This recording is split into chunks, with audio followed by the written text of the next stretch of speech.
மேட்டூர் அணையிலிருந்து இன்று மாலை தண்ணீர் திறக்கப்படும் என்று தெரிவிக்கப்பட்டுள்ளதை அண்மை செய்தியாக நாம் பார்த்துக் கொண்டிருக்கின்றோம். குடிநீர் தேவையில் டெல்டா விவசாயிகளுக்காகவும் மின் தேவைகளுக்காக நீர் திறக்கப்படும் என்று தெரிவிக்கப்பட்டுள்ளது. மேலும் கூடுதல் விவரம் செய்தியாளர் ரமேஷ் வழங்க கேட்கலாம். ரமேஷ், தற்போது மேட்டூர் அணை கன அடி எத்தனை அடியாக உள்ளது? மேலும் இந்த நீர் திறப்பு மூலமாக எத்தனை விவசாய நிலங்கள் பயன்பெறும் என்ற கூடுதல் விவரங்களை பதிவு பண்ணலாம்.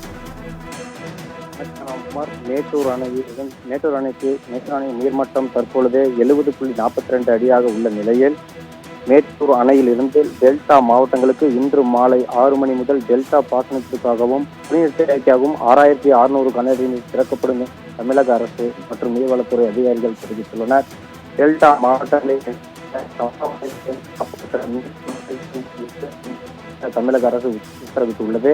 இந்த நிலையில் நடப்பாண்டில் வடகிழக்கு பருவமழை குறைவாக இருந்ததால் காவேரி நதிநீர் பற்றாக்குறையாலும் டெல்டா மாவட்டங்களில் பயிரிடப்பட்ட சம்பா பயிர்கள் பாதிக்கப்பட்டு வரும் நிலையில் மேட்டூர் அணையில் இருந்து தண்ணீர் திறந்துவிட விவசாயிகள் கோரிக்கை வைத்தனர்.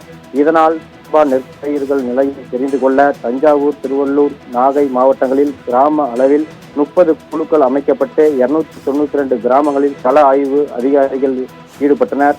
இந்த நிலையில் குழுக்களின் அறிக்கையின்படி திருவள்ளூர் மாவட்டத்தில் 4717 ஏக்கரும், நாகை மாவட்டத்தில் 18059 ஏக்கரும் என மொத்தம் 22774 ஏக்கர் சம்பா சாகுபடிக்கு பயிரிடப்பட்டுள்ளது. இந்த நிலையில் இதில் கருத்தில் கொண்டு தமிழக அரசு தண்ணீர் திறந்துவிட வேண்டும் என இன்று அறிவிப்பு வெளியானது. இந்த நிலையில் 2 TMC தண்ணீர் திறந்துவிட தமிழக அரசு உத்தரவிட்ட நிலையில் இன்று மாலை மேட்டூர் அணையில் இருந்து 6600 கன அடி தண்ணீர் திறக்கப்படும் என நீர்வளத்துறை அதிகாரிகள் தெரிவித்துள்ளனர்.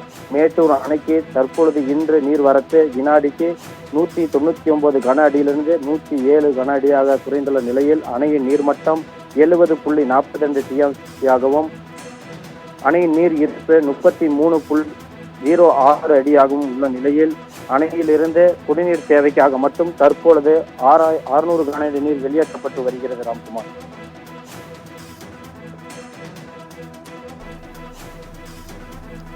ரமேஷ், தகவலுக்கு நன்றி.